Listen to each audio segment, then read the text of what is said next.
Hello दोस्तों, नमस्कार, good morning. कैसे हैं आप सभी लोग? स्वागत है एक बार फिर से आप सभी का।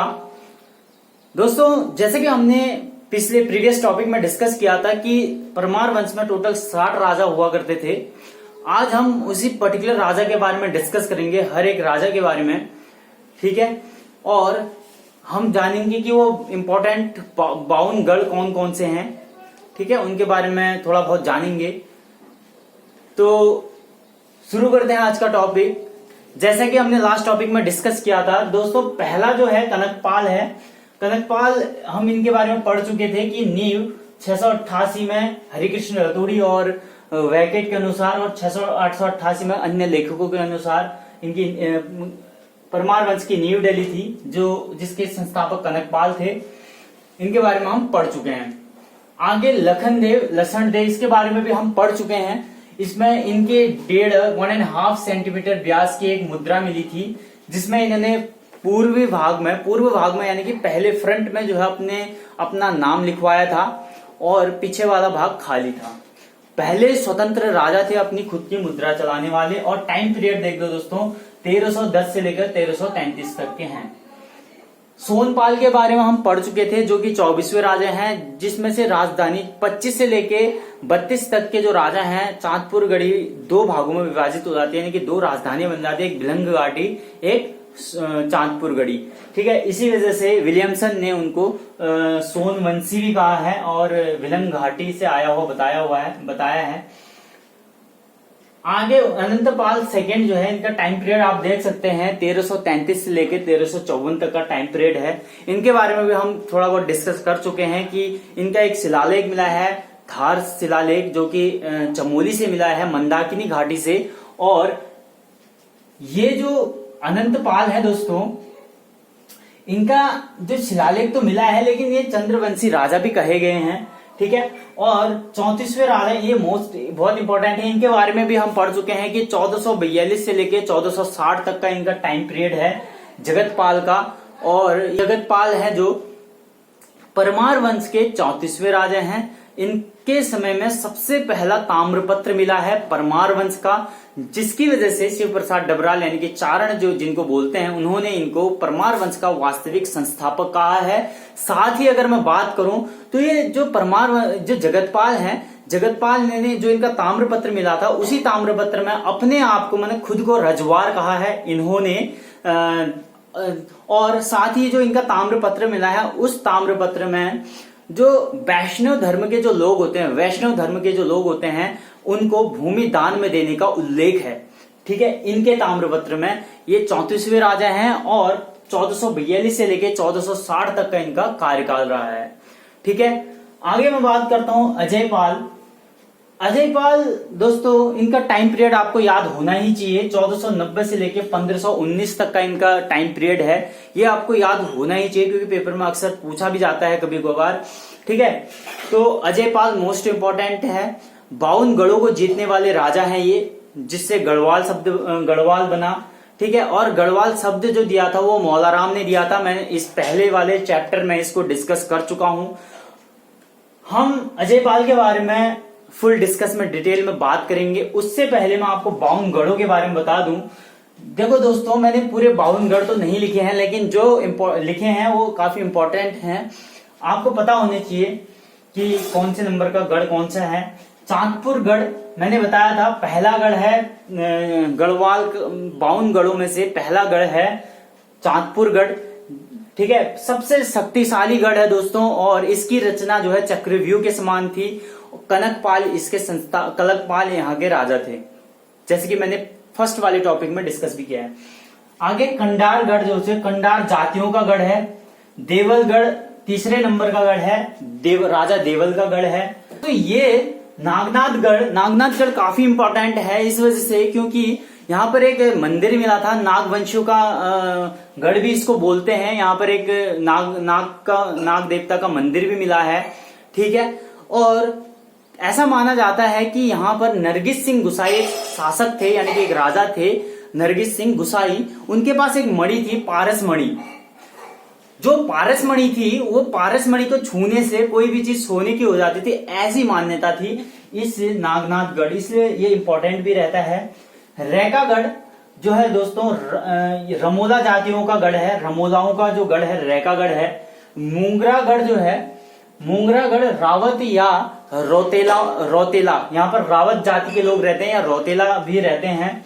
उफ्फूगढ़, देखो 14 रैकागढ़ 14 नंबर के हैं, 1 2 3 4 यहाँ तक तो सीरीज है। उसके बाद 14वें नंबर के रैकागढ़, 15वें नंबर के मूंगरागढ़, 16वें नंबर के उफ्फूगढ़। उफ्फूगढ़ दोस्तों चौहानों का गढ़ है, काफी इंपॉर्टेंट है एग्जाम पॉइंट ऑफ व्यू से।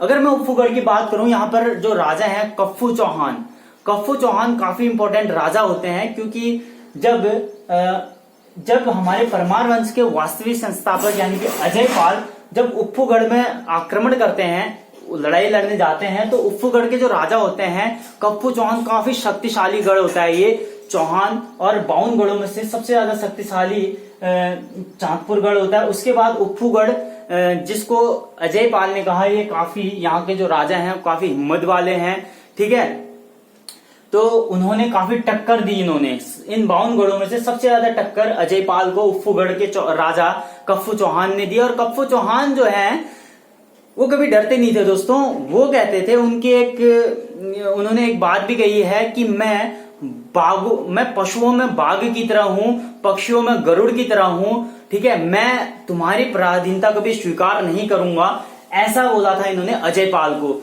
अजय पाल हालांकि जीत गए थे, कुछ इतिहासकार ऐसा बोलते हैं कि कप्फूगढ़ ने अजय पाल को हरा भी दिया था, लेकिन कुछ इतिहासकार कहते हैं कि अजय पाल जीत गए थे, ठीक है। अब वो जीत ही गए होंगे तभी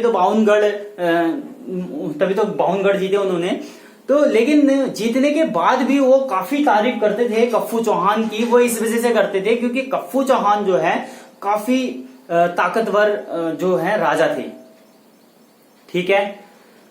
अब क्या हुआ, कप्फू चौहान जब एक सभा हुई 52 गढ़ों के जीतने के बाद, अजय पाल ने एक सभा आयोजित की थी, लेकिन उसमें सबको निमंत्रण दिया था, लेकिन कप्फू चौहान नहीं गए थे, ठीक है। तो काफी प्रभावित हुए थे अजय पाल उनसे, क्योंकि काफी टक्कर भी दी थी। बाद में कप्फू चौहान जब लड़ाई लड़ी थी, ऐसा माना जाता है कि कप्फू चौहान का एक सेनापति था दोस्तों, उसका नाम था देबू, ठीक है। कप्फू चौहान का सेनापति था देबू, और जब देबू जो है अजय पाल के सेना से जब घिर गए थे, तो उस देबू ने फटाफट से गया और घर में सबको बता दिया वहां पर कि ये मारा तो नहीं गया था तब तक, लेकिन फिर भी उनने फटाफट बोल दिया घर जाके कि भैया वो मारा गया, क्योंकि उनने देखा वो घिर गए हैं, ठीक है। तो इस तरीके से वहां पर सभी लोगों ने क्या किया, जौहर किया। जौहर का मतलब होता है, गढ़वाल का पहला जौहर किसके टाइम पे हुआ था? अगर क्वेश्चन में आए दोस्तों कि गढ़वाल का पहला जौहर किसके टाइम पे हुआ था, तो वो हुआ था कप्फू चौहान के टाइम पर। उसकी जो प्रजा थी उन्होंने जौहर किया था। जौहर का मतलब होता है सभी लोग आग में कूद जाते हैं, अपना खुद का बलिदान दे देते हैं, उसको बोलते हैं जौहर, ठीक है, उसको बोलते हैं जौहर। सभी लोग बलिदान दे देते हैं, आग में कूद जाते हैं। तो ये यहाँ पर जौहर किया था, गढ़वाल का पहला जौहर इसी के टाइम पे हुआ था। आगे मैं बात करता हूं कि जो है अजय पाल का कप्फू चौहान की जब लड़ाई लड़ते हैं, यानी कि उफ्फूगढ़ को जब लड़ाई लड़ते हैं, उसके बाद अजय पाल का हृदय परिवर्तन हो जाता है, यानी कि ये गोरखनाथ, इनका हृदय बदल जाता है, दिल बदल जाता है, जिसकी वजह से गोरखनाथ पंथ की स्थापना करते हैं। और फिर बाद में इसी वजह से इनको गढ़वाल का अशोक भी कहा जाता है।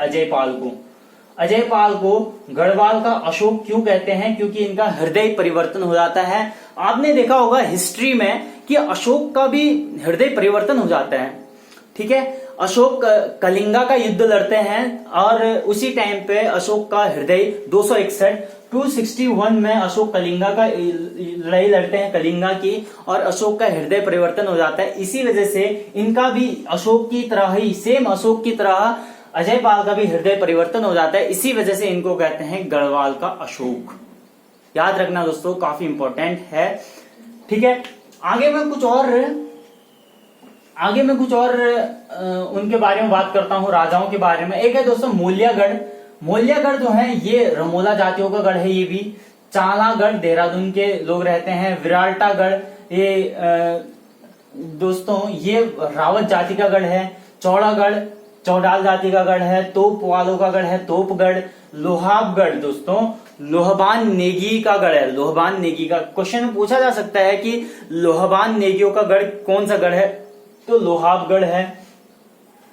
गढ़कोटगढ़, गढ़कोटगढ़ जो है बगड़वाल जातियों का गढ़ है। एक बगड़वाल नृत्य भी होता है, ठीक है, और वो मैं आपको बाद में बताऊंगा बगड़वाल नृत्य के बारे में। गढ़कोटगढ़ जो है बगड़वाल जातियों का गढ़ होता है, ठीक है, बगड़वाल जातियों का गढ़ होता है। चंपागढ़ और कारागढ़ ये दोनों देवलगढ़ में है। चंपागढ़ भी देवलगढ़ में है, कारागढ़ भी देवलगढ़ दोस्तों पौड़ी में है, ठीक है, भूनागढ़ है और एक कौड़ागढ़ है, ठीक है।